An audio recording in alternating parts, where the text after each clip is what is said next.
Hi everyone, welcome to the School Improvement Institute training for schools in the process of updating their school improvement plan. Last month your school identified the interventions that are most likely to impact the achievement goals in your school improvement plan. This month's steering team video will help you prepare to fully implement those interventions next school year with integrity. My name is Sue Reynolds and I am president of the American Student Achievement Institute. So here's the contents of this video. We'll begin, as we always do, with a few odds and ends. We'll do a quick review, and then we'll look at the intervention preparation instructions. Specifically, we'll look at developing for each intervention an evaluation plan, professional development plan, funding plan, and resource securement plan. We'll also look at some tips for using the online system to get started with developing your interventions. And also see the feedback for each intervention. And then finally we'll end up with submitting your SIP and SAP, the Student Achievement Plan, to the Department of Education. So let's begin with those odds and ends. We're very pleased to announce that ASA will be providing a school improvement grant to schools that are not currently enrolled in SI2. The amount's going to be $1,450, and that will support the school's participation in SI2 for 6 months. Schools during that 6 months will create their 2016-17 school improvement plan.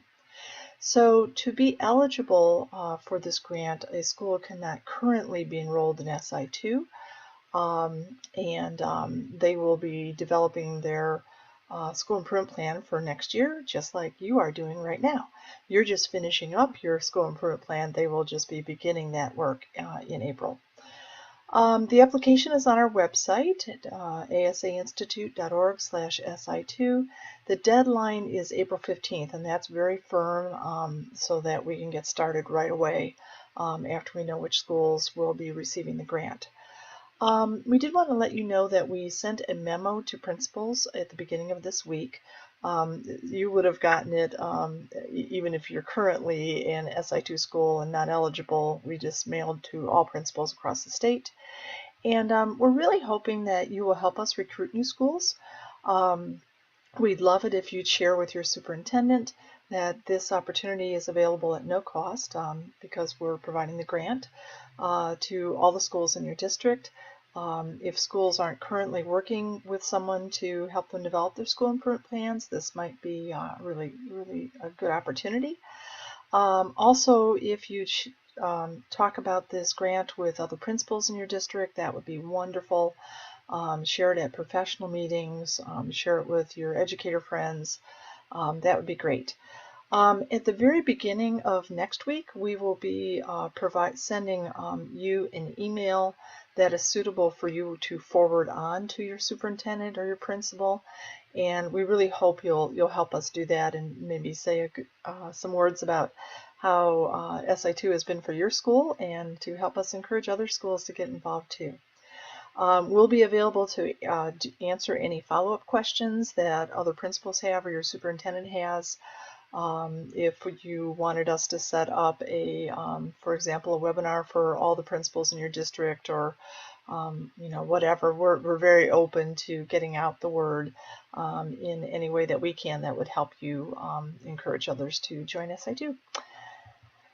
Okay, also just wanted to give everyone an update that there will be an article coming out in the March issue of the Indianagram from the Principals Association, and we're looking forward to that. The article is written by Steve Morris, and I think it's going to be really nice to be able to read about SI2 in the Indianagram.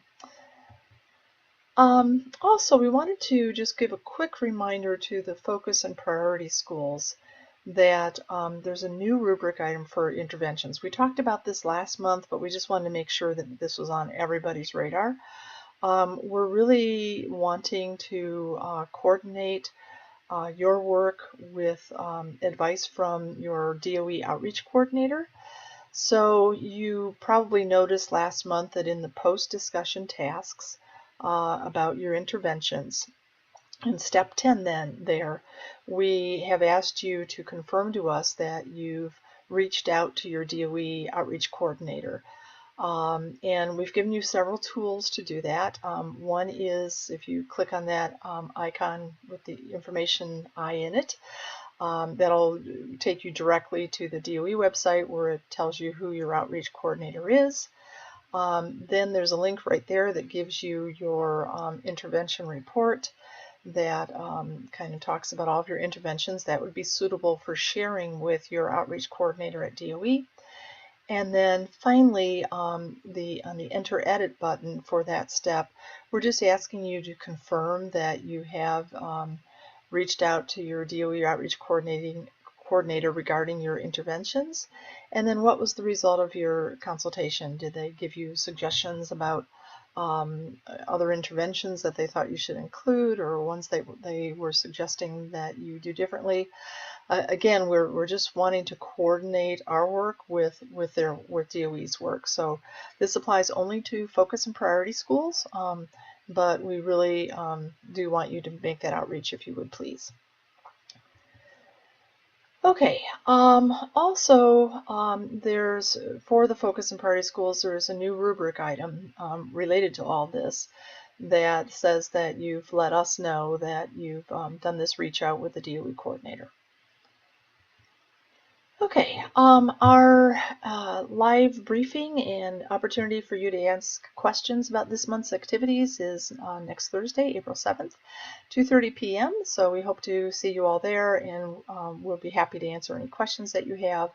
Also, you have an opportunity to talk school to school if you'd like to as well. So just wanted to make sure that was on your radar. Okay, so let's get to our review. Last month in March, we worked with you to identify the interventions that would have the biggest bang for the buck, that would have the highest leverage in terms of addressing your SMART goals. And of course, those interventions then were targeted toward your root causes, because those are the things that are getting in the way of your being able to reach your SMART goals. So you're coming into this meeting with your interventions identified and a point person for each intervention identified. So at this meeting, let me back up. One other thing I wanted to point out, because it's going to be important this month, is last month you started the initial preparation for each of your interventions. So in the part that's really important for you to remember that you've done is one of the steps asked you for each intervention to say, do you want to evaluate this intervention? Is professional development needed for this intervention? Do you need to get resources to support this intervention? Or do you need funding to support this intervention? And so for each of your interventions, you've gone through and you've checked how you planned to further develop this intervention this month. And so this month, that's what we're doing. We're starting to prepare those interventions. So we're looking at developing the evaluation, the professional development, the funding, the resource securement. You'll also come up with a timeline and a person responsible. That will just automatically happen as you progress this month, and also from some of the dates that you put in last month. Okay, so here's the instructions. This is really an important step. What we have found in the past is that occasionally we have schools that identify just spot-on interventions. I mean, they are just perfect for impacting the root causes and driving the SMART goals. However, for whatever reason, those interventions haven't gotten implemented well. Sometimes it's because there's not good professional development. Sometimes it's because the school didn't get the funding that they needed. Sometimes they're implemented, but they're not implemented fully. It's kind of haphazard the way that they're implemented. So we really wanted to say to you that the best interventions are totally a waste of time if they're just on paper, if you haven't fully implemented them, and if you haven't implemented them with integrity. And what I mean by that is that you've just kind of gone through the motions. You're not really trying to to address, to implement those interventions soundly. So the whole focus of this month is to set you up so that those interventions are really going to be implemented well, as they were intended originally when you wrote them. Okay, so again, last month you decided which components you wanted to develop for each intervention, and then this month that's what we're going to do. So based on what you checked last month, the system this month is going to ask you to develop an evaluation for an intervention, professional development plan for a specific intervention, get money for it, or to get resources or stuff that you need to make that intervention happen. So, so that's what we'll be doing this month, is developing each of those 4 areas. The online system will kind of guide you through the development of that. So the online system is causing you to think about things, to make decisions, and then to just enter in how you're going to handle those areas. Okay, so when you're developing your interventions, here's where you're going to start. We're on the process page, and we've scrolled down to this month's tasks, which we've titled preparation. And if you go down to the 4th step, it says enter interventions, and you can see that there's an enter edit button there. So when I click on that enter edit button, I come to the preparation page, and I put a great big star on this page because this is where you're going to do most of your work. So you'll see we'll keep coming back to this page over and over again. So let's just kind of review again how you got to that page. You went to the process page first, like you always do. Went down to the preparation step and then clicked on step 4, which is the enter interventions, and then hit that enter icon. Okay, so we're on the preparation page. First thing that I'd like you to see here is that there's a column that is titled Revise, and you'll notice that the icons are yellow, which we don't, or orange, which we don't normally do, unless it's something you can't develop. But we wanted you to understand that if you hit one of these Revise buttons, it's actually going to take you back to last month's activities. So if I were to hit the Revise button for that first intervention, 7th grade ratios unit, you can see I've gone back to last month's page where I can edit the components that I selected for this intervention. So let's say, you know, I just went back a screen, but let's say I'm thinking about my 7th grade ratios unit, and I'm saying, you know, I wanted to evaluate that last year. Probably was a good idea to evaluate it, but maybe for some reason this year you decided you didn't want to evaluate it. Just click that revise icon, and then when it comes up to this, just unclick the evaluation. If it will let you, and you'll notice that in this case, we said that the evaluation is required for this intervention, and that's because this intervention has been associated with a turnaround principle. And so we want to make sure that we're evaluating the interventions that are associated with those turnaround principles. Okay, so, but you can edit the components that you're required to develop in this way. Okay, then the next column is where you'll do most of your work for this month, or all of your work for this month, and that's the enter edit page. So if, again, for 7th grade ratios unit, for that intervention, if I click on the enter icon, I come up with this page. And first of all, you'll notice that there are tabs on the top of the page: evaluation, professional development, resources, funding, and other tasks. The tabs that appear will correspond to the checks that you made last month. So if you didn't check funding on one of the interventions, it won't appear. Now, again, we're going to give you a place here to edit that. So again, let's say you decided, oh, I don't want to develop a funding plan. I would just click here, edit the interventions, additional intervention development needs, and then you go back and then unclick funding. When you come back to this page, the funding tab will be gone. Okay, then the evaluation date, well, let's kind of walk through here. Nope, let's go down. The evaluation date, on all of these tabs, when you put a date into the evaluation date or the professional development date or whatever, when you do that, it's going to cause that task to be part of a master calendar for developing your interventions. And that calendar then will guide your work for next year. So we want you to really put some thought into what dates you're putting into these sections across the board: professional development, resource securement, whatever. And really make an effort to do that, because if you don't, you're going to end up with a calendar that has activities but no dates associated with them, which is kind of meaningless. It won't be a good tool for you for next year. And then also the third arrow down at the bottom there, actually that may be cut off on your screen, but what it is pointing to is a box that says entry for this tab is complete. When you check that and save, it'll put a little check up in the tab. Then next time you come in, you can see, oh, I've already finished the evaluation tasks. Now I'm going to move on to professional development. And then when all of your tabs have little checks next to them, you'll know that you're finished developing that intervention. Okay, so let's look at each of these tabs by themselves. And the first one I'm going to look at is the Intervention Evaluation tab. So again, I've gotten there by clicking on the Evaluation tab.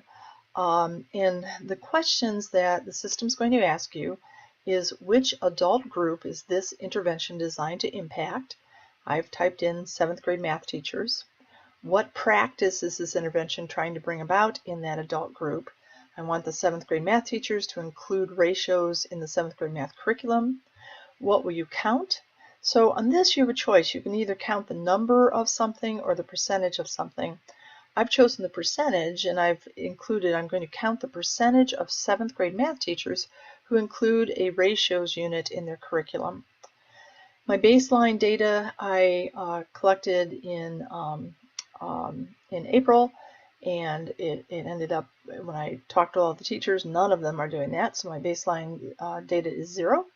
And I'm going to have follow-up data in the spring of next school year, and I'm hoping, the plan is that at that time they all will have done a ratios unit, and so that'll be 100%. Then who's responsible for collecting the follow-up data? You'll put that person's name in there. And then when this shows up in your master calendar for next year, John Smith will know, oh yeah, I've got to go collect that follow-up data and see, did those teachers really implement that unit with integrity? So that's how you would fill out the evaluation tab. The rubric for each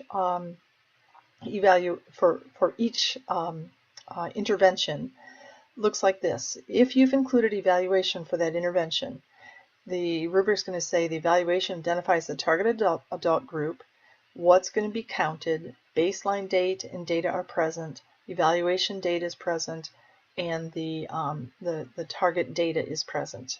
Okay, so that's what we're looking for when you submit each intervention to us. Those are the things that our staff will be looking for. Okay, let's move on to professional development. This is an area where we feel that a lot of schools are taking shortcuts, and it's really impacting in a negative way the integrity of their interventions.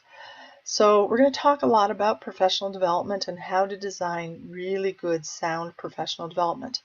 And you'll see that the rubric items for professional development reflect these sound practices. Okay. So the first thing I'm doing is clicking on the Professional Development tab, and then I'm going to click on Add a Professional Development Activity. When I click on that, a pop-up will appear, and here's what you'll be asked to put in. The name of the professional development activity, who's going to be responsible for making sure that it happens, who the targeted adult group is that you're providing this professional development for, who's going to facilitate this professional development, and then the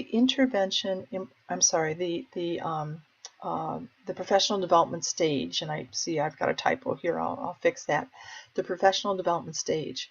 So what we're wanting here, and I'll talk about this more in the next few slides, is as you're presenting this professional development to your audience, what's your focus? Are we introducing the intervention? Are we preparing, helping people prepare to do the intervention?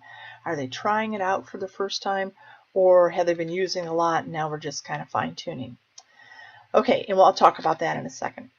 So professional development activity description, you're just going to write, what's happening, who's doing it, just kind of describing what's happening. When is it going to happen? And will it happen during contract hours or outside of contract hours?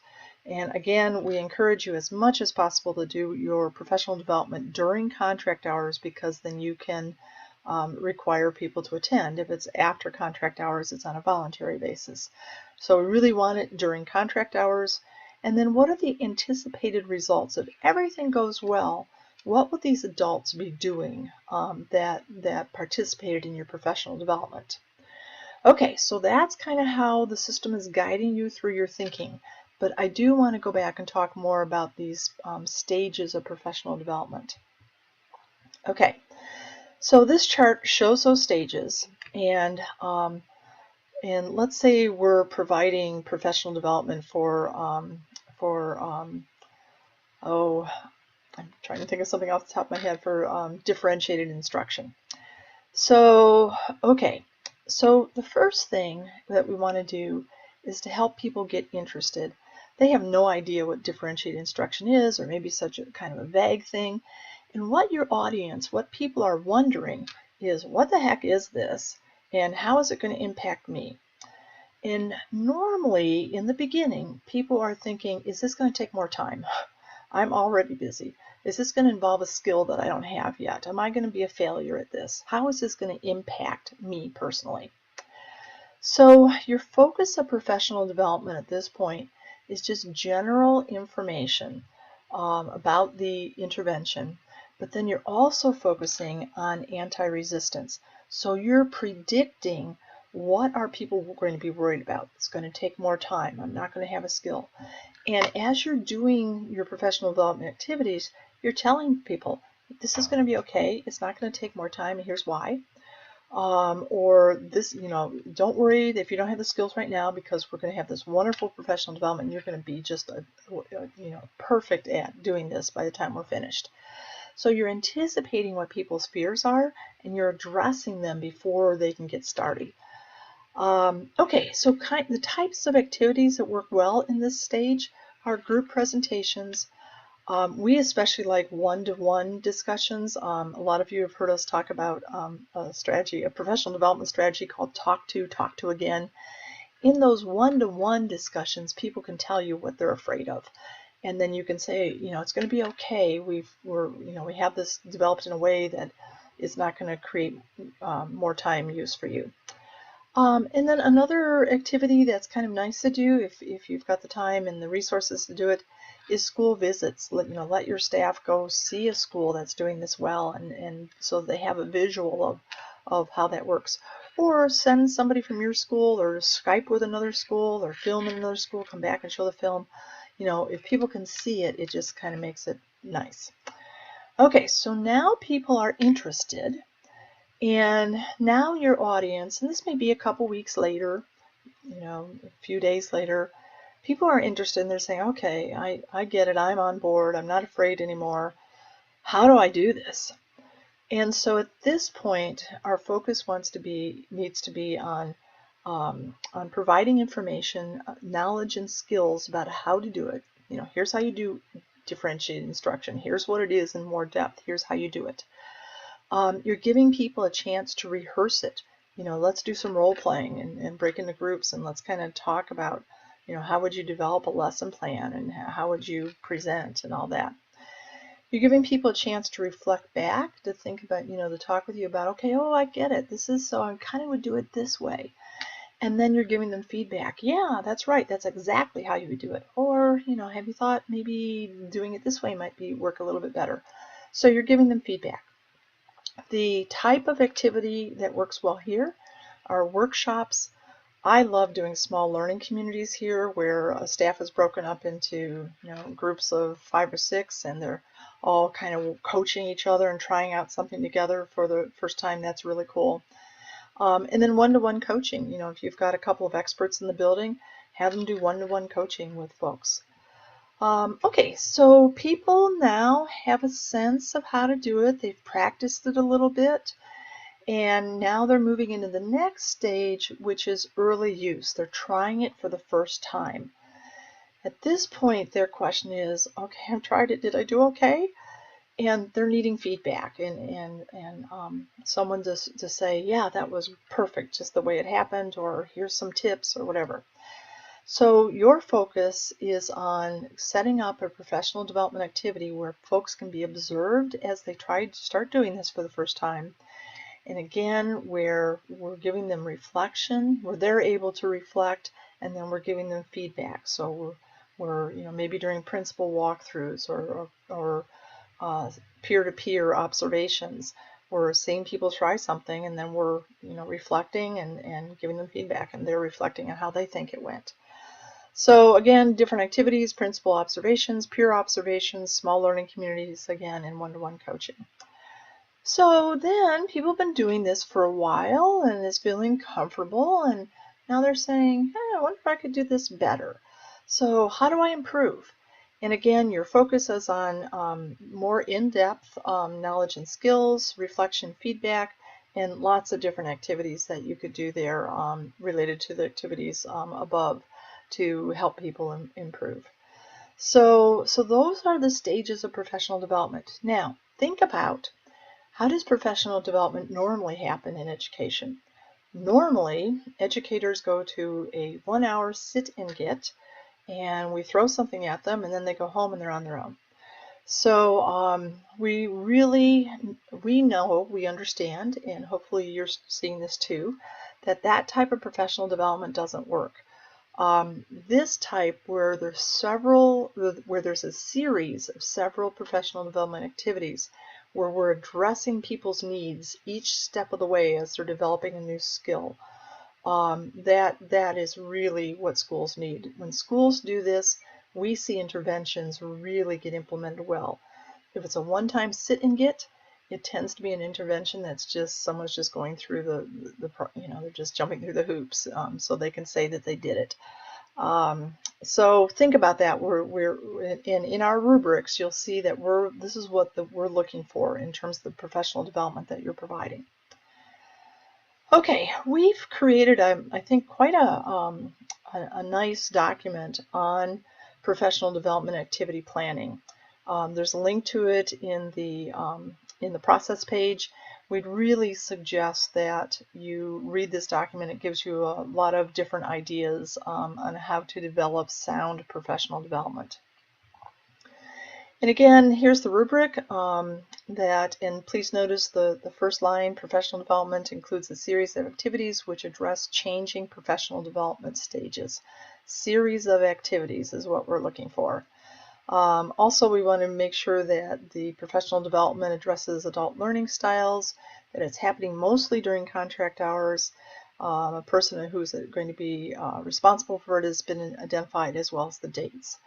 Again, when we see professional development plans come in that don't have any dates with them, it's usually a sign that the plan hasn't been as well thought out as it could have been.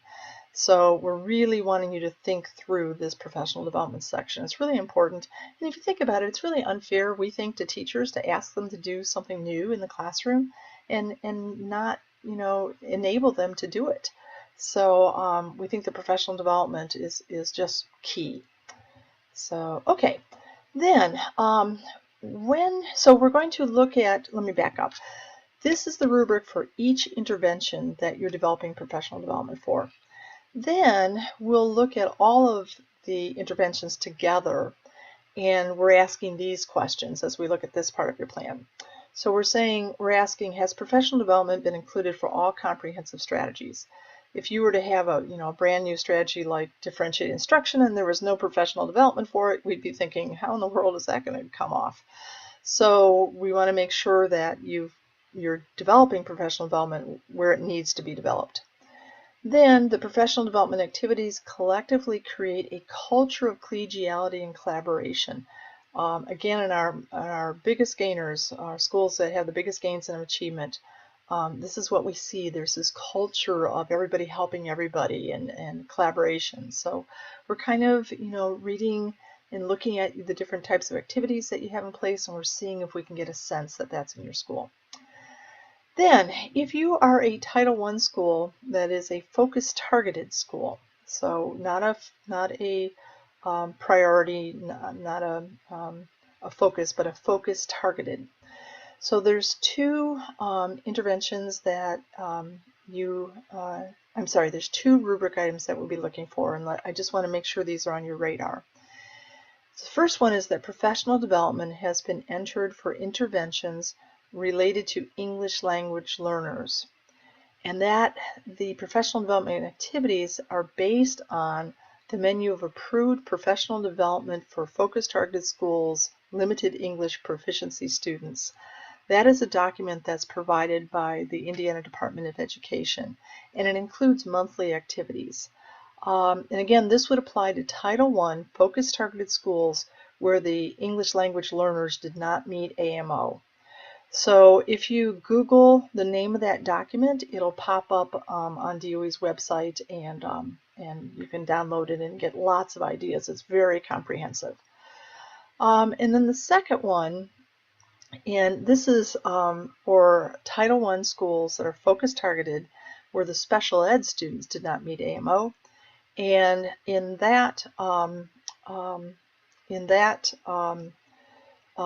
rubric item is that professional development has been entered for interventions related to special education students. So again, these are requirements from DOE, and we work to not only help you develop a really good school improvement plan, but we're also helping you be compliant with external expectations. So if you are a focused target school and either your English language learners or your special ed kids didn't meet AMO, we'll check for these things as well. Okay, so that's the professional development component. Now let's talk about funding. You may have included some interventions that you'll only be able to do if you can get some money. So in this step, you would click on the funding tab, click on add a task, and here's what would pop up. And this is very simple. Name, task name, might be something like talk to the Kiwanis Club outreach, or bake sale, or whatever. Who's going to be responsible for it, and then the deadline. So we just want to make sure that you don't get to the point where you can't do an intervention because you don't have the funding for it. So this will allow you to put some steps into your task calendar to remind you to go out and get that funding. Okay, and then for the rubric for the funding part is the intervention is adequately funded, person responsible has been identified, and the date has been identified. Let me go back a couple of slides. So one thing I forgot to point out here too is we've asked you to identify how much funding you're going to need for this intervention. So, okay. Okay, and then the resources.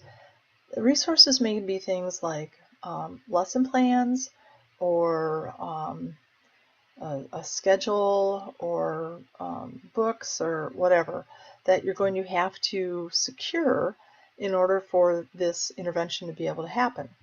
So, so again, you would click the resources tab, and then add a task, and then just type in the name of the task and the person responsible. And you can see in this page, we've already entered one, download how to teach ratios and distribute during the workshop. So the resources we needed was this how to teach ratios document. So, okay. And then the rubric for resources is just that adequate resources have been identified. A sound plan exists for obtaining the resources, person responsible, and the date have been identified. Okay, and then we also added on a task that is just adding another task. And there will be another tab up here. And actually, if I found this missing, I could go back and edit it in.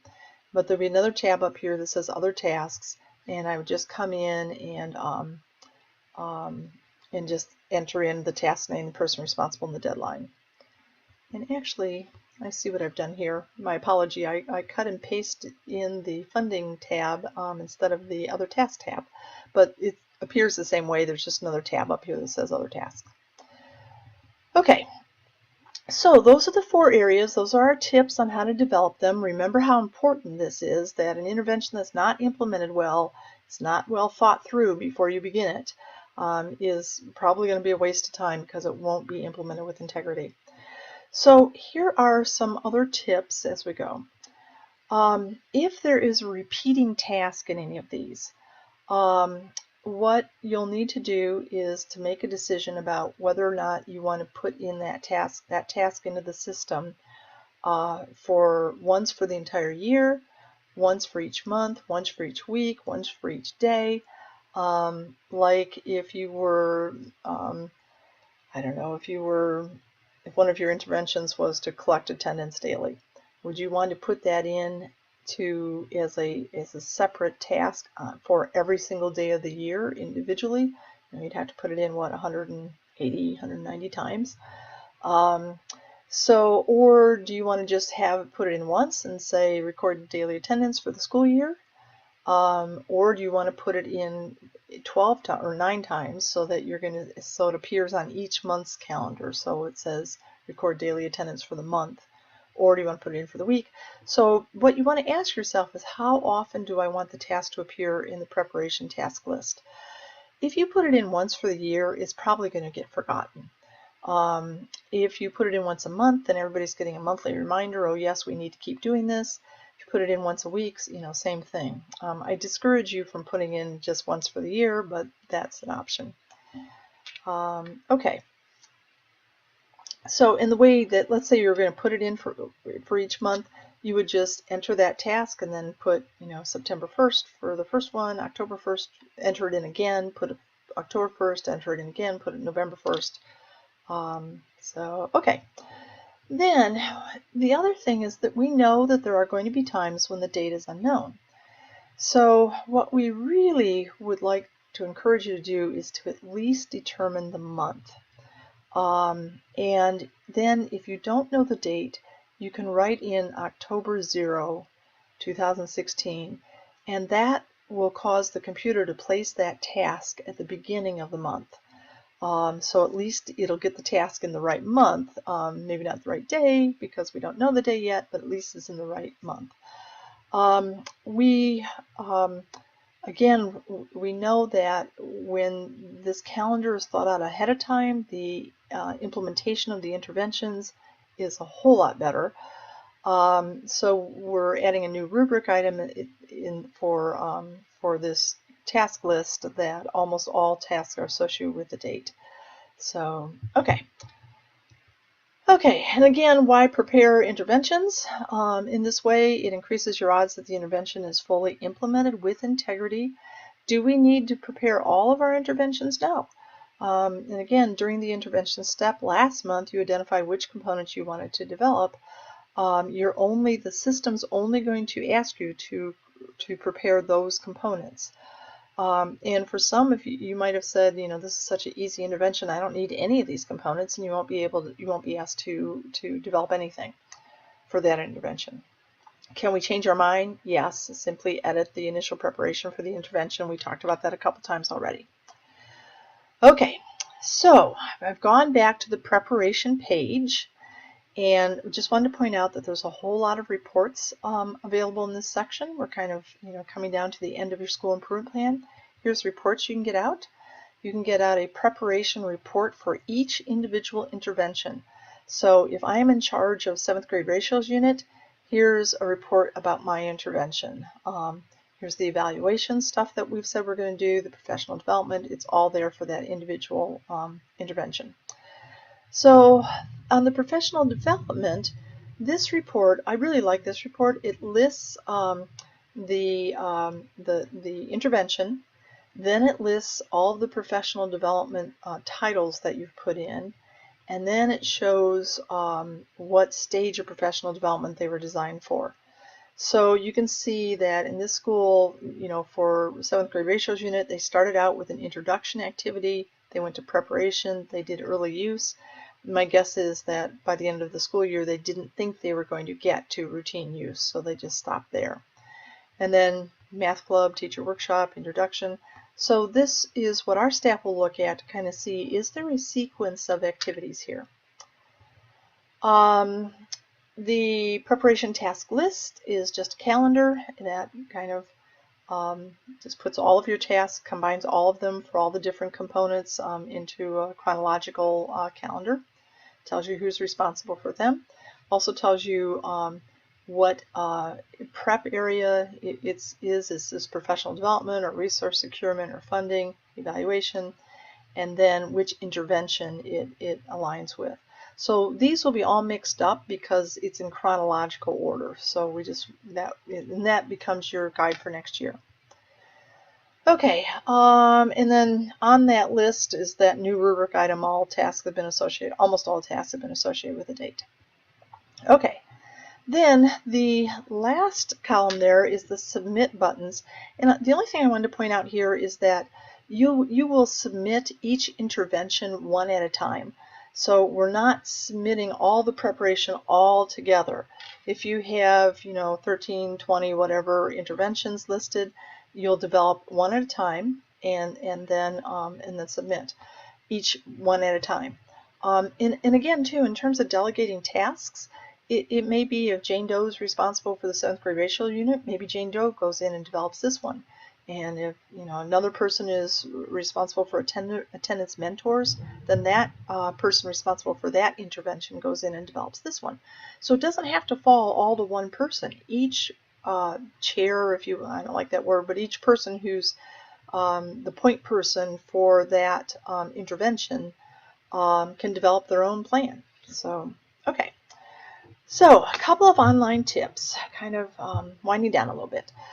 So when you go to get started, if you looked at your at the process page right now, it would look like this. This tells me that I'm not ready to start out at all. Everything's orange. None of the links are linked. None of the icons are linked. And so you can't even do any work. Well, why did this happen? One is that all of your interventions that you submitted last month have not yet met criteria. And we're doing this to kind of make sure that you don't work out of order, because that can get really messed up. So you have to finish last month's activities first, identify all of your interventions, submit them, have them meet criteria. And then the other thing you have to do last month is to submit the finalized interventions. And when everybody's happy that your interventions are what they need to be to drive school improvement, then this part of the process page will become live. When it becomes live, it will at first look like this. You'll notice that I can't submit a professional development plan, and I can't submit the SIP final review, and that's because these things haven't been developed yet. Again, we have to go through in order. So the first thing you're doing, this is what we've been talking about all through the video, is you're entering the preparations. We've added a new tool for you this year, and that is in the status column. We're kind of giving you a progress report on where you are. So you can see when the page first became live, I'm getting a message that I've got 6 interventions, and none of them have their development submitted yet. So here's how you would follow that progress. So again, I'm starting out with 6 not submitted. When I submit the first one, you're going to see this change, and it will say 5 not submitted, 1 submitted. Then when our staff reviews it, that's going to change again. Then this will change to 5 not submitted, 1 submitted, 0 needs revision, 1 meets criteria. So what we're aiming for is to have 6 meets criteria. And as things get approved and as you submit more, these numbers will change. And again, this is going to be in the status column for preparations. And then what we're aiming for is that 6 meet criteria. Okay. Then in terms of seeing the feedback that we're giving you, if you click on, again, the enter edit icon, that's going to take you to the preparation page, and you'll see that, you know, as you submit these and we review them, they're either going to say meets criteria or needs revision. And if you click on the status, just like in your normal work with us, if you click on the status, the comments that we've made about your work and our suggestions for how to revise or how to strengthen your school improvement plan will appear. Okay, so there's what the feedback page looks like, and then there will be comments on there as well. Okay, so when you are all finished and you're not going to develop any more interventions and your school improvement plan is ready to go, then you would click this final link that says SIP Final Review. We will have approved everything by then, so I don't anticipate you know, that all of a sudden we're going to say, oh, you didn't do this or oh, you didn't do that, because everything's been approved. What we're really needing you to do here by submitting this is to tell us that you're finished. So when you tell us that you're finished, here are two things that we're going to check. One is, do we feel that the school improvement plans holds high promise for impacting student achievement in the areas targeted by the SMART goals if all interventions are fully implemented with integrity? Well, of course, the answer to that is going to be yes, because we've already improved your interventions and we've approved your intervention development, so we obviously think it's fine. But we're just going to check that off to tell you that we think this is a good plan if you implement those interventions. And again, you know, sometimes we have schools that have good plans and they don't implement them, and then, you know, it doesn't work. So and then the second one is that we're telling you that based on ASA's third-party review, it appears that your school improvement plan meets the external expectations identified by the school on the SIP uses page at the beginning of this process. So if you remember, at the very beginning of your work with us this year, you checked off, I'm a Title I school-wide, Title I TAS, I'm a focus school, I'm a priority school. And all year long, we've been checking your work to make sure that you are aligned with the expectations of those things. So we're just telling you that based on our review, it appears that your SIP is meeting the expectations of of others outside of your building. We need to keep in mind that sometimes, you know, that if there's, you know, 6 people at DOE all evaluating a school's work, I know that, like our staff, all 6 of those people are trying to evaluate in the same way. But everybody brings a little bit different background to the table, so it may be that, you know, one evaluator from DOE is evaluating a little bit different than another evaluator. It's just what happens even when you really try to keep everything consistent. So you may find when you do have the real review from DOE that there's a few things that they ask you to do differently. If so, let us know, because we want to make sure that we're interpreting all the language the same way they are. But just keep in mind that even when DOE tries to make sure that everybody gets the same review, you've got different people doing reviews, and sometimes things are a little different. So, okay. So then, and of course, both of those we're going to say yes to because we've, you know, already proved everything. And then when we answer yes to those 2 questions, then you get the balloons at the top of your page and you're finished for the year, and we hope you celebrate. We know that going through this process is a lot of work, and we just think you should celebrate. You've done some good work that's going to help kids, and that's worth celebrating for. Okay, and then the last thing, submitting to DOE, we anticipate that DOE will ask you for your school improvement plan, all schools for their school improvement plan in the fall. That's what we've been told in conversations, and so that's kind of what we're expecting. In terms of focus and priority schools, remember, in addition to the school improvement plan, you also have a student achievement plan to submit to DOE. And what I wanted to show you is that this year, when you finish your work with us in May, these will become live and you'll be able to download a PDF version of your school improvement plan. And then for focus and priority schools, you'll be able to download a PDF version of your student achievement plan. So we're working really hard right now to develop the student achievement plan report. We know, and you know, that all the information is in our system. It's just a matter of spitting it out in the format that DOE wants it in. So, so what we're anticipating will happen, as long as there's no changes from DOE, is that everything will work with your school improvement plan the way it has in the past. You'll download it and then upload it to DOE. And same thing with the student achievement plan, that you will download that and then you'll send it as an email attachment to your DOE outreach coordinator, just like you did this year, or in March for your 15-16 school improvement plan.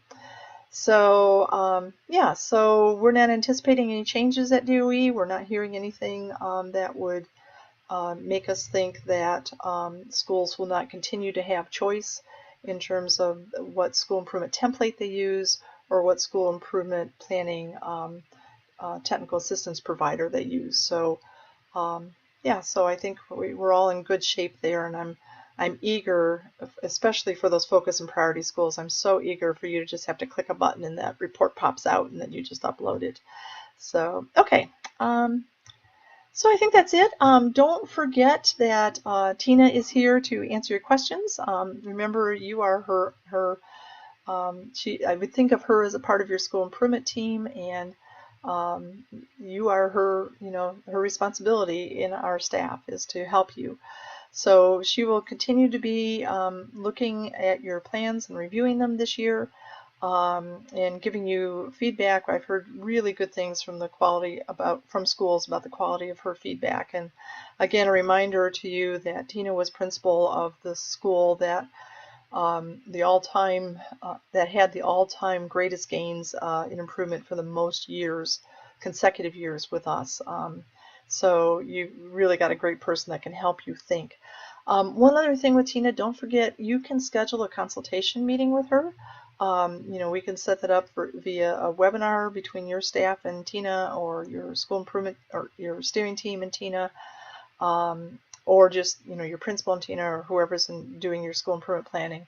So you can do in-depth consultations with her, as well as just pick up the phone and ask her a quick question. So okay, I think that's it for this month, and thank you all for working with us so hard this year, and congratulations on getting to the final step of the vision to action process. And remember how important it is not only to have the right strategies, interventions, but also to develop them so they get implemented fully and with integrity. Thanks, everyone.